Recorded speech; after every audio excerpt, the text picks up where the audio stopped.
A young teen gave a brilliant reply to two drunk men after they threatened an old lady on the bus and tried to drag her out of her seat. Before we continue, please take some time to subscribe to Dailydose, like and share this video with your friends.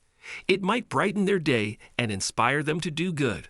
Also keep watching because an important lesson awaits at the end of the video.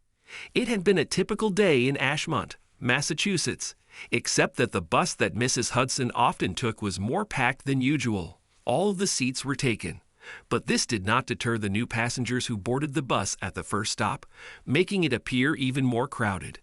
Thankfully, Mrs. Hudson had acquired a window seat, so the gentle breeze put her at ease, even though she was feeling nauseous. However, her relief was short-lived, as two drunks boarded the bus and began bullying her to give up her seat. "Hey!" One of them yelled at her. "Wah! What do ye thin? You oldie? Don, don't ye hear what I'm saying, huh?" He slurred his words. Mrs. Hudson glanced at him, a little afraid and clutching her handbag close to her, her queasy feeling growing deeper owing to the stink of the cheap booze that ruffled through the air. "Get away from me," she yelled back. "I'm not giving up my seat to cretins like you." The man clenched his fist at that point. "Wah! What? What did you? Hick, what did you say?" "I am not giving up my seat," she repeated. "Get lost." The men, who were so inebriated that they couldn't even stand inside the bus without clutching the hand grips, exchanged a quick glance before one of them yanked her purse from her fingers and tossed it down the aisle. When the woman seated beside Mrs. Hudson saw this, she spoke up. "Hello, sir. You've got to calm down. Okay, she paid for this seat, so leave her alone. It'd be better if you just stepped back." "Ha!" The man laughed.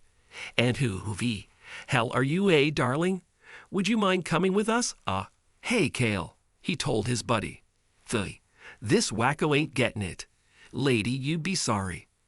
With that, he took a step forward and grabbed Mrs. Hudson's arm, dragging her out of her seat while the other man grabbed the other woman's hand.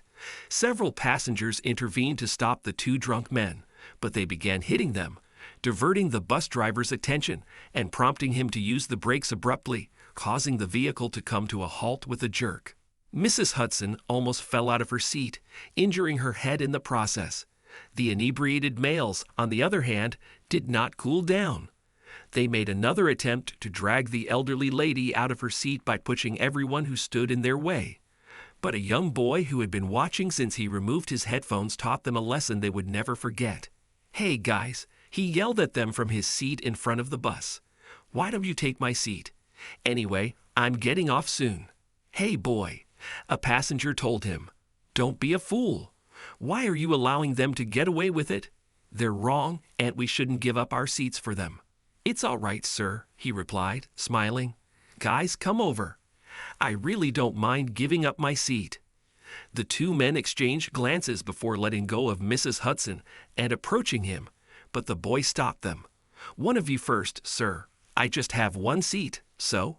Now, that's like a good boy." One of them managed to slur as they clumsily proceeded to the young boy's seat. He moved aside and nodded to the bus driver, putting the first phase of his plan into action.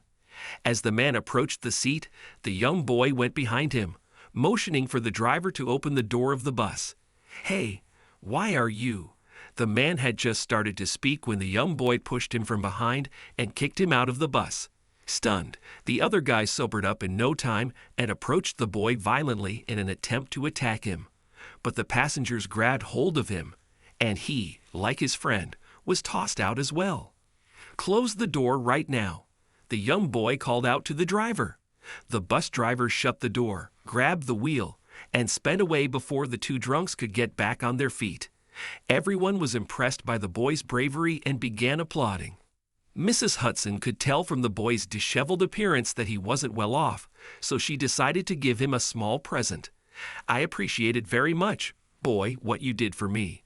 This is a small thank you for your assistance," she explained, handing him a $100 bill. "Thank you, ma'am," the teen said as he silently accepted the money and exited the bus. But that wasn't the end of the story. "Excuse me? Can we please talk?" A young woman's voice alerted the boy from behind as he got down from the bus. He turned around to see the woman who was seated beside Mrs. Hudson. Yes. Hey, she said, panting as she came to a halt. My name's Sandra, and I'm a journalist at the Daily Gazette. I just saw what you did on the bus, and it was super cool. Ah, well, the boy shrugged. Thanks, Sandra. My name is Peter. Nice to meet you. Well, Peter, would you mind if you just dropped by our office for an interview? I filmed what happened on the bus, and if you don't mind, we'd want to use it for our 9 p.m. newscast tonight. Whoa. Yeah, sure. But how would I get in touch with you once I arrive there?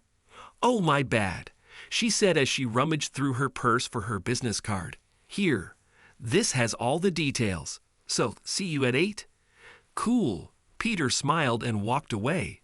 So how do you feel, Peter, about receiving so much affection from everyone for the good deed you did for a stranger on the bus? A reporter from the Daily Gazette's office asked Peter, while Sandra's footage was being played at regular intervals on a screen. Ah, well, my grandmother always believes that we should help those in need. I'm an orphan, and when I saw the old lady on the bus, I immediately thought of what I would have done if it had been my grandmother. So I believe those men deserved what I did, he responded. I would ask people to simply be kind to others. You know, I feel like being kind is just cool, which so many people forget. That's quite impressive coming from a young boy like you, Peter. So would you like to? The interview continued for 30 minutes, during which Peter also shared how his grandma worked hard to send him to school and how they've been struggling financially. Following the interview, some people were impressed by Peter's bravery and charity and established a GoFundMe page for him and his grandma. Surprisingly, they gathered a substantial sum in just 3 days, and when Peter's grandma received it and discovered it was for the good act Peter had performed, she couldn't be prouder of her 15-year-old grandson.